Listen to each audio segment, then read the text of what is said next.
Bakit biglang inaatake sa puso ang maraming senior? May napapansin ka ba sa maraming senior ngayon? Mukhang maayos at nakakapaglakad pa. Minsan mukhang healthy pa, pero bigla na lang inaatake sa puso. At iyon ang nakakatakot dahil parang walang babala. Sa video na ito, ipapaliwanag natin kung bakit ito nangyayari, ano ang tahimik na dahilan, at paano ito maiiwasan. Magandang araw sa inyo. Ako po si Doc. Maraming pamilya ang nakakaranas nito. Doc, okay naman po siya kahapon. Doc, wala naman siyang reklamo. Doc, bakit biglaan? Ang totoo, hindi biglaan ang sakit. Biglaan lang ang sintomas. At ito ang mahalagang maintindihan natin. Umpisahan natin sa isang tanong. Bakit parang biglaan ang heart attack? Kung iisipin parang tubo ng tubig sa bahay. Habang tumatagal, naiipon ng dumi at kalawang. Sa umpisa, tuloy pa rin ang agos. Pero kapag sobrang bara na, isang araw biglang wala nang dumadaloy. Ganito rin ang ugat sa puso. Kapag nanikip na ng husto, kahit maliit na piraso ng bara ang kumalas, pwede itong magdulot ng pamumuo ng dugo. At doon nagsisimula ang total blockage. Resulta, biglang paninikip ng dibdib, pagkahilo o pawis na malamig, at hirap huminga. Minsan may sakit na umaabot sa panga o braso. Kaya kahit mukhang biglaan, matagal na palang nagtatago ang problema. Ang masakit, maraming senior ang nagugulat kasi wala silang naramdaman dati. Tahimik ang sakit sa puso, pero kapag umatake, seconds lang ang laban. Kaya tandaan, kung may high blood, diabetes, o mataas ang kolesterol, huwag baliwalain. Kung may family history, mas doble ingat. At kung may sintomas, kahit banayad, magpatingin agad.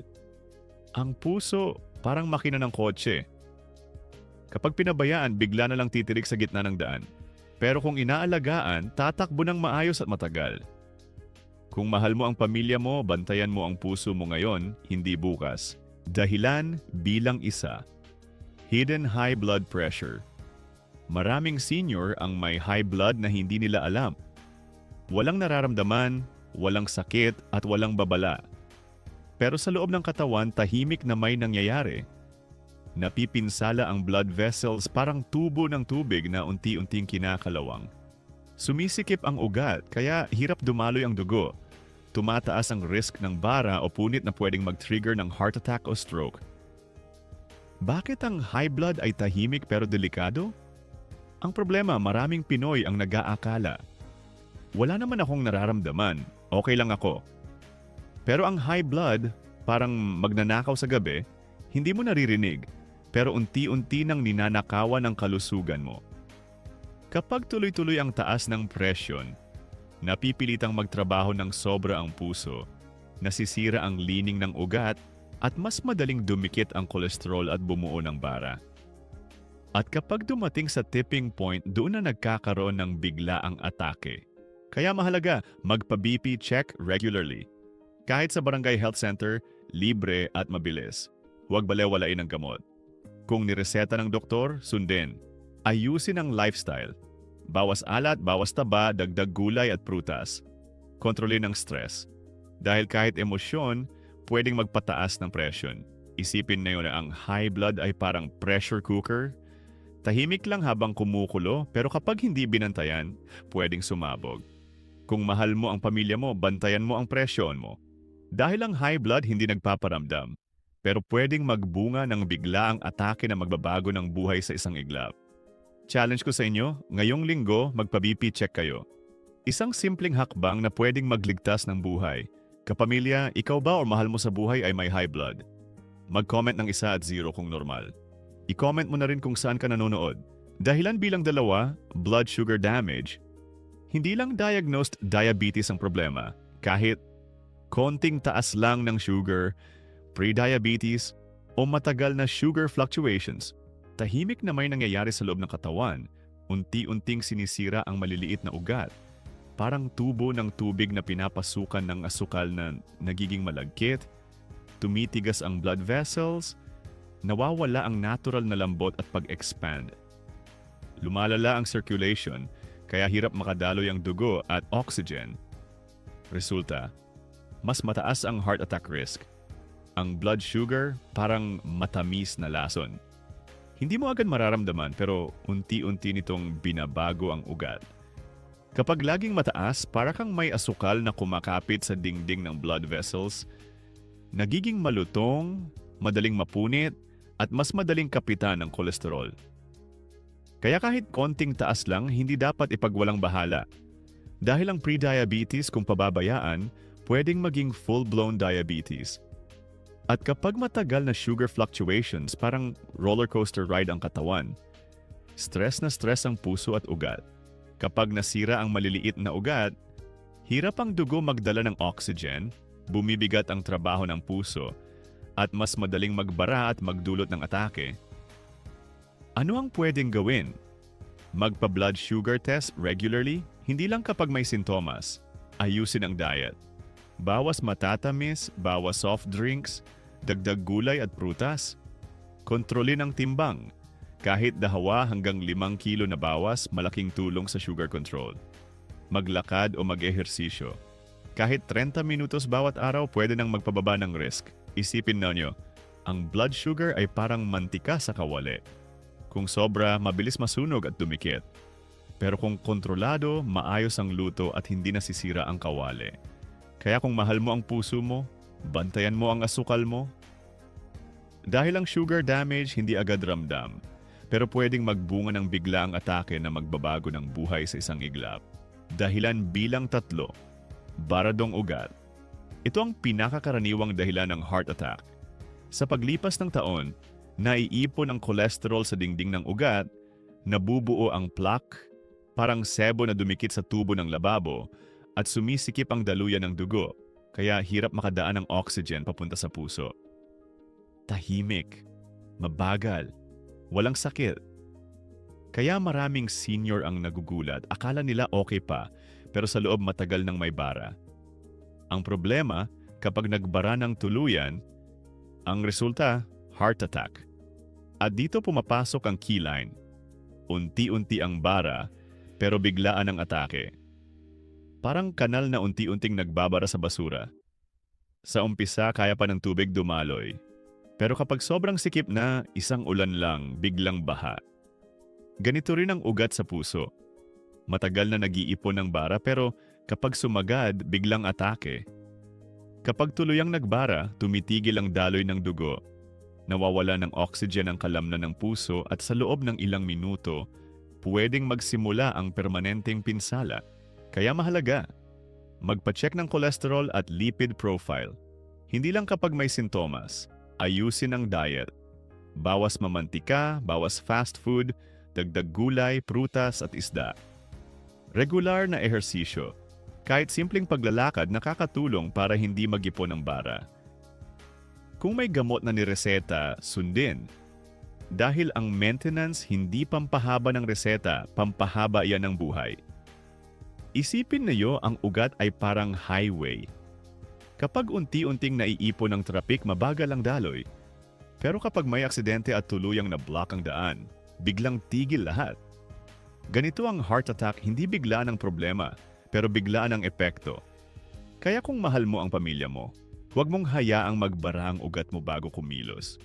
Dahil ang bara pwedeng maiwasan, pero kapag inatake, seconds lang ang laban. Dahilan bilang 4, dehydration. Napakakaraniwan nito sa seniors pero madalas hindi napapansin. Kapag kulang sa tubig, mas malapot ang dugo, parang sabaw na pinakuluan ng matagal. Nagiging malagkit at mabigat dumaloy. Mas mataas ang clot risk, mas madaling magbuo ng pamumuo ng dugo, at mas hirap ang puso dahil kailangan niyang magbomba ng mas makapal na dugo.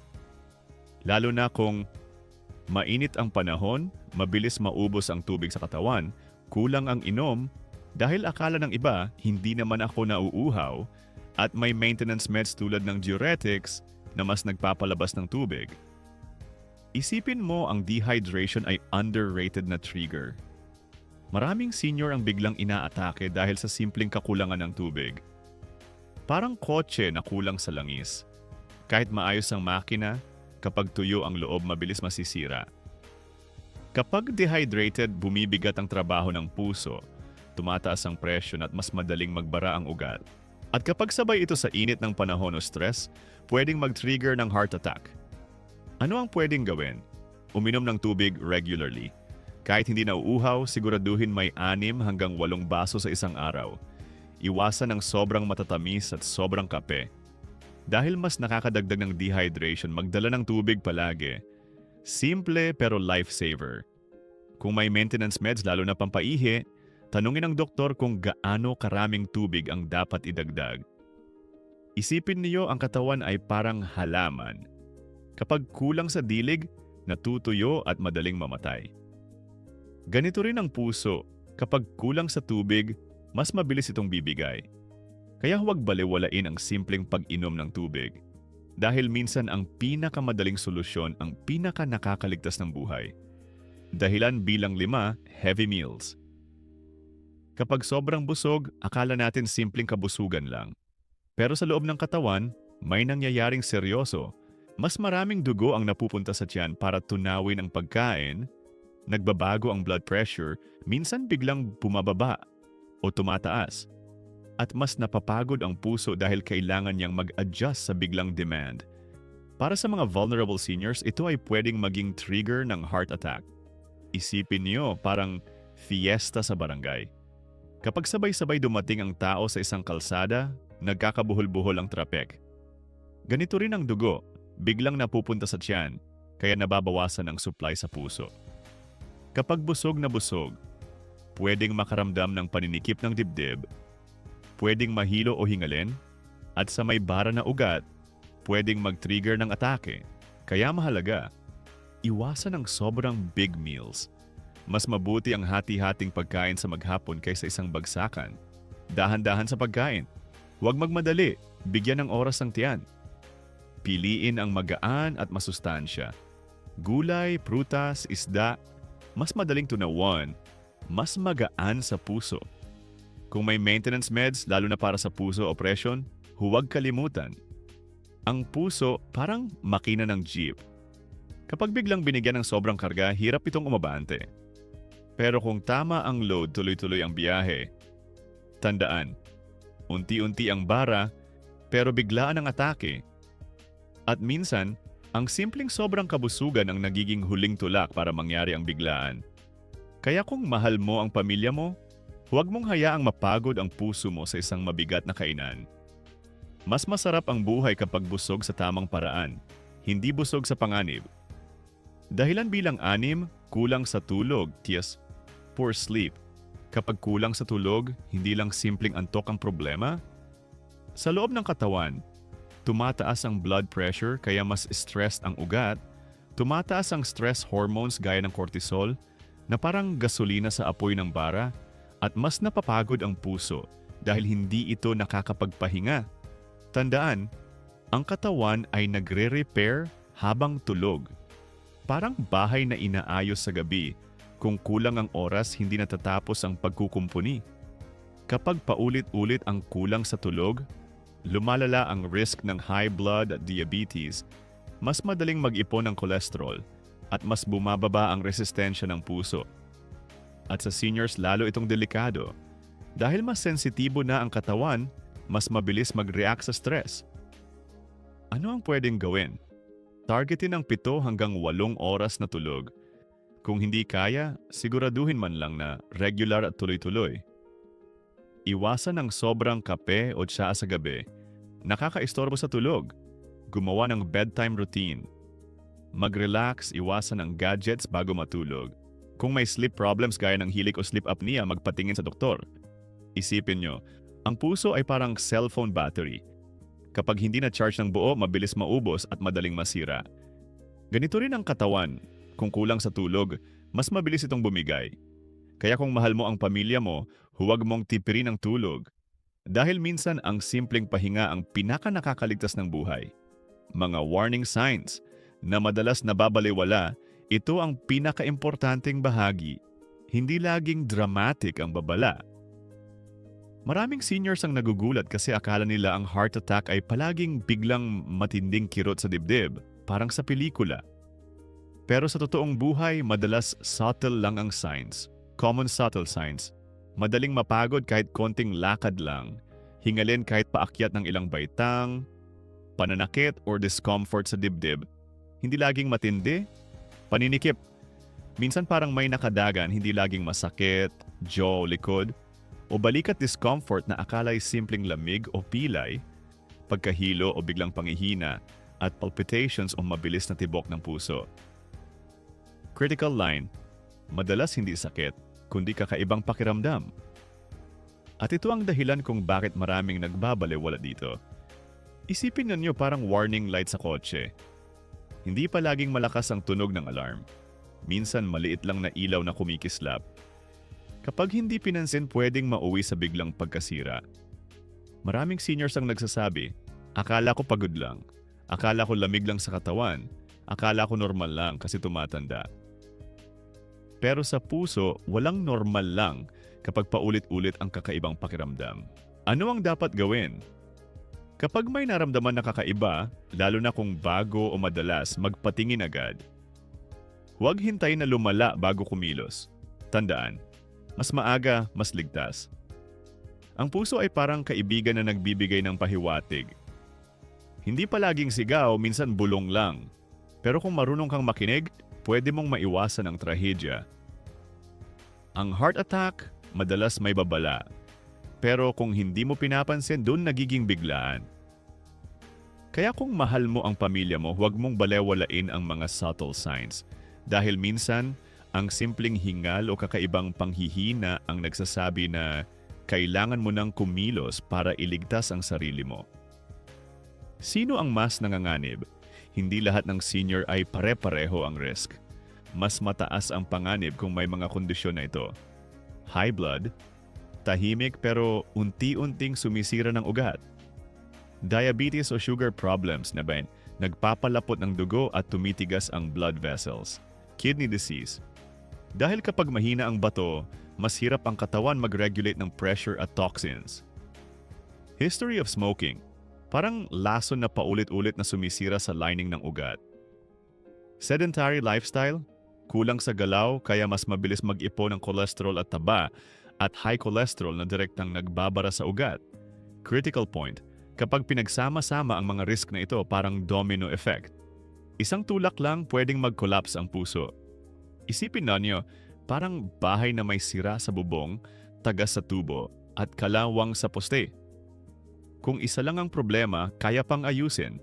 Pero kung sabay-sabay, mas mabilis pumigay. Ganito rin ang katawan ng senior na may maraming risk factors. Kaya kung senior ka o may mahal kang senior sa pamilya, magpa-check up regularly. Hindi sapat ang okay lang ang pakiramdam. Ayusin ang lifestyle. Kahit simpleng paglalakad, bawas alat at tamang tulog, malaking tulong. Huwag balewalain ang maintenance meds. Dahil ito ang panangga laban sa domino effect ng risk factors. Keyline. Mas maraming risk factors, mas mabilis ang tulak papunta sa heart attack. Kaya kung mahal mo ang pamilya mo, bantayan ang mga kondisyon na ito. Dahil ang puso hindi nagbibiro, lalo na kapag sabay-sabay ang kalaban. Paano maiiwasan ang biglaang atake sa puso? Hindi kailangang extreme o sobrang hirap. Ang sikreto, simple pero powerful na hakbang. Bantayan ang BP. Kahit sa barangay health center, libre at mabilis. Kontrolin ang sugar. Bawas matatamis, dagdag gulay at prutas. Regular hydration. Kahit hindi nauuhaw, siguraduhin may sapat na tubig araw-araw, iwas sobrang busog. Mas mabuti ang hati-hating pagkain kaysa isang bagsakan. Gumalaw araw-araw, kahit simpleng paglalakad malaking tulong sa puso. Ayusin ang tulog. Bigyan ng oras ang katawan para mag-repair. Regular check-ups, huwag hintayin ang sintomas bago magpatingin. Hindi natin kontrolado ang edad, pero kontrolado natin ang risk. Isipin na ang puso ay parang kotse. Hindi natin mapipigilan ang pagtanda ng makina, pero kaya nating alagaan ang langis, gasolina, at maintenance para tumakbo pa ng maayos at matagal. Kung senior ka o may mahal kang senior sa pamilya, tandaan, ang maliliit na hakbang araw-araw ang nagiging pananggal laban sa biglaang atake. Hindi kailangan ng mamahaling solusyon. Kailangan lang ng disiplina at malasakit sa sarili. At higit sa lahat, ang pag-aalaga sa puso ay regalo hindi lang para sa sarili, kundi para sa pamilya. Kaya huwag nating hintayin ang biglaan. Dahil ang puso kapag inalagaan pwedeng magbigay ng mas mahaba pang oras para sa kwentuhan, tawanan at pagmamahalan sa piling ng pamilya. Mga kapamilya, tandaan, hindi natin kontrolado ang edad, pero kontrolado natin ang risk. Isipin na bawat baso ng tubig, bawat tamang tulog, bawat check-up ay dagdag oras para sa kwentuhan, tawanan, at pagmamahalan kasama ang pamilya. Huwag hintayin ang biglaan. Kumilos ngayon. Dahil ang puso kapag inalagaan, magbibigay pa ng mas mahaba at mas masayang buhay. Bantayan ang puso, bantayan ang buhay. Sa susunod, mga senyales bago ang atake sa puso na hindi dapat ipagwalang bahala.